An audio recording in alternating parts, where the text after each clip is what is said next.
নমস্কার বন্ধুরা, প্রেরণা বাংলা মোটিভেশন চ্যানেলের আজকের পর্বে সবাইকে আমন্ত্রণ। আপনার সিদ্ধান্ত কখনোই ভুল হবে না। জীবনে এমন অনেক সময় আসে যখন খুব তাড়াতাড়ি সিদ্ধান্ত নিতে হয়, আর সেই সিদ্ধান্ত যদি ভুল হয় তবে আফসোস অনুতাপে দগ্ধ হতে হয় সারাটা জীবন। কিছু কিছু ভুল সংশোধন করা অসম্ভব, তাই নিজেকে এতটাই শক্তিশালী করে তুলুন যেন আপনি কখনো কোনো পরিস্থিতিতেই ভুল সিদ্ধান্ত না নিয়ে বসেন। এই জন্য আপনাকে করতে হবে মাত্র দুটি কাজ। প্রথম, আপনার জ্ঞান চক্ষুকে সব সময় খুলে রাখতে হবে। হাজার বছরের অন্ধকারাচ্ছন্ন ঘরকে আলোকিত করার জন্য একটি স্ফুলিঙ্গই যথেষ্ট। মাত্র একটি দেশলাই কাঠি, তার সাহায্যেই আপনি আপনার সম্পূর্ণ ঘরটি আলোকিত করে তুলতে পারবেন। আপনার মনটিকেও আপনি সেভাবে আলোকিত করে রাখুন। আপনার আলোকিত মনে থাকবে না কোনো দ্বিধা, কোনো দ্বন্দ্ব।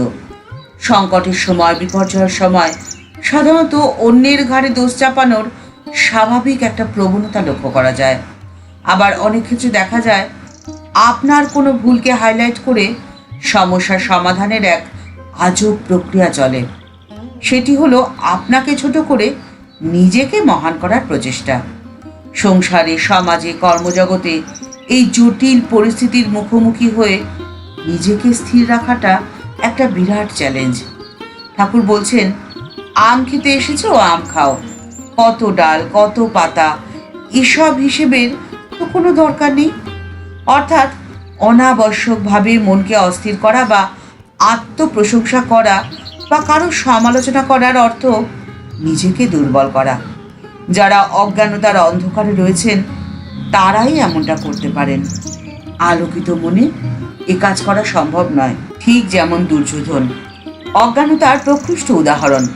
ভাবনা চিন্তা ছিল অধম, তাই তার কনফিডেন্স মাত্রা ছাড়া, অর্থাৎ ওভার কনফিডেন্স। তাই তিনি অহংকারের সাথে দ্রোণাচার্যের কাছে গিয়ে নিজের সৈন্যদল, সেনানায়ক প্রভৃতির কথা নিজেই ঘোষণা করে আসলেন। দ্রোণাচার্য জানতেন এই শিষ্যকে কিছু বলে কোনো লাভ নেই, কোনো কথাই শুনবে না। আর সেজন্যই তিনি দুর্যোধনের কোনো কথার কোনো উত্তরই দিলেন না, চুপ করে রইলেন। এদিকে দুর্যোধন, তিনি অন্যের ক্ষমতা বুঝতেও চান না, মানতেও চান না, কারণ তিনি নিজেকেই চেনেন না, এবং কারো কথা যেহেতু শুনতে চান না, তাই কারো পরামর্শও তিনি মানেন না। শুধুমাত্র নিজের সিদ্ধান্ত ঘোষণা করেন। আর এহেন হঠকারিতার সাথে সিদ্ধান্ত গ্রহণ করলে ভুল হতে বাধ্য। প্রবাদ বাক্যে বলে, লাভ all, trust few, follow one. আপনাকে একজনকে আদর্শ মেনে জীবনে চলতেই হবে।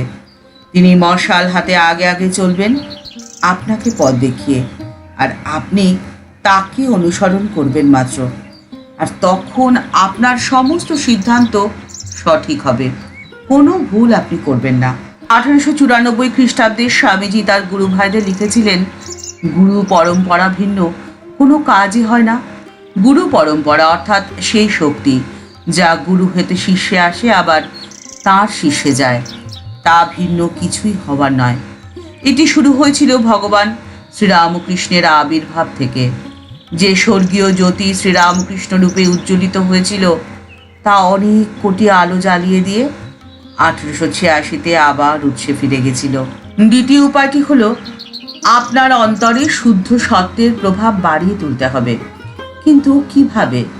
ঠাকুর বলছেন, রজগুণ না গেলে, শুদ্ধ সত্য না এলে ভগবানেতে মন স্থির হয় না, তার উপরে ভালোবাসাও আসে না। নির্ভরতা তো নয়। একটি ছোট শিশু যেমন অবোধ, অকারণ জেদ করে অনেক সময় এমন কিছু করে বা চেয়ে বসে যা তার জন্য ক্ষতিকর। তখন মা তাকে বাধা দেয়, আটকায়। শিশুটি কিছু না বুঝেই চিৎকার করে কাঁদে, কিন্তু মা না দেওয়া পর্যন্ত সে সেই জিনিসটি পায় না, কারণ সেই শিশুটি যে মায়ের উপরে সম্পূর্ণ নির্ভর করে। আর তার মা তাকে কখনো কোনো ভুল জিনিস হাতে তুলে নিতে দেয় না, সেটাই দেয় যেটা তার জন্য দরকার বা তার জন্য উপকারী। আর ঠিক তেমনভাবেই আপনার নির্ভরতার সীমাবদ্ধতাও যেন হয় অসীম, আর এটি হবে নিষ্কাম কর্মের মধ্যে দিয়েই। রজ মিশানো সত্যগুণ ক্রমে শুদ্ধ সত্য হয়ে দাঁড়ায় নিষ্কাম কর্মের মধ্যে দিয়েই। তাই তো ঠাকুর বলছেন, শুদ্ধ সত্য এলেই ঈশ্বর লাভ হয়, তাঁর কৃপা হয়। সাধারণ মানুষ এই শুদ্ধ সত্যের অবস্থা বুঝতে না পারার জন্যই ভুল সিদ্ধান্ত নিয়ে বসে। ঠাকুর বলছেন, জ্ঞানী হও। জ্ঞানীরা বলে শিব হোম, কিন্তু ভক্ত তো তা বলেন না। ভক্ত বলেন, আমি শিবের দাস, আমি শিবের সন্তান। আর শ্রীকৃষ্ণ বলছেন, আমি বিশ্বতমুখ, যে কোনোভাবেই তুমি আমার ভজনা করতে পারো, আমি সর্বত্র বিরাজমান। তাই সব পূজা শেষ পর্যন্ত আমার কাছেই পৌঁছয়। আপনার সমর্পণ, আপনার ভক্তি আপনার ভগবানকে আপনার কাছে নেমে আসতে বাধ্য করবে। ঠিক যেমন গীতায় শ্রীকৃষ্ণ এসেছিলেন অর্জুনের কাছে সখা বেশে, ভগবানের উচ্চতা থেকে তিনি নেমে এসেছেন সখায়, বন্ধুত্বে। কর্তৃত্বের অভিমান থেকে তিনি নিজেকে সারথীর ভূমিকায় অবতীর্ণ করেছিলেন। আর অর্জুন যখন সিদ্ধান্ত নিতে পারছেন না, তিনি আড়ষ্ট হয়ে গেছেন, তিনি তার ধনুক ফেলে দিয়েছেন, তিনি কি করবেন তিনি বুঝে উঠতে পারছেন না। তখন শ্রীকৃষ্ণ অর্জুনের পিঠে হাত রেখে বলেছিলেন, আরে এটা আবার কোনো সমস্যা নাকি? এখন কি এটা সময় এভাবে ভেঙে পড়ার? কেন এমন এই অনিশ্চিত সংশয় তোমার মনে? তোমার যে ক্ষমতা এবং খ্যাতি, তার সঙ্গে তো এটা যাচ্ছে না। তুমি ওঠো, ওয়েক আপ, তোমার মন শক্ত করো, উঠে দাঁড়াও আগে। তুমি তোমার হৃদয়ের সমস্ত দুর্বলতা ত্যাগ করো, তুমি সোজা হয়ে উঠে দাঁড়াও, উত্তিষ্ঠতা।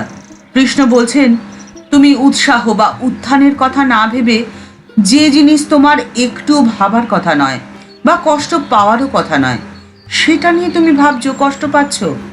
আবার একই সঙ্গে প্রাজ্ঞ মানুষের মতো বড় বড় কথাও বলছো। তুমি এতদিন এত কাল ধরে অন্যায়ের বিরুদ্ধে লড়াই করতে করতে আজকে যখন যুদ্ধের জায়গায় এসে পৌঁছলে, তখন তোমাকে মোহ বিভ্রান্তি ঘিরে ধরল কেন?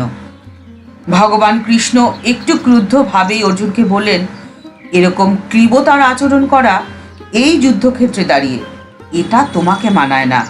এর নাম ক্ষুদ্র দুর্বলতা। তুমি তোমার হৃদয়ের এই ক্ষুদ্র দুর্বলতা ত্যাগ করো, তুমি আগে উঠে দাঁড়াও, তারপরে তুমি তোমার ধনুক হাতে নাও, তোমার সত্যের পথে তুমি এগিয়ে যাও। ঠাকুরমা ও স্বামীজির চরণে প্রণাম জানিয়ে আজকের পর্ব এই পর্যন্তই। দেখা হচ্ছে পরের পর্বে।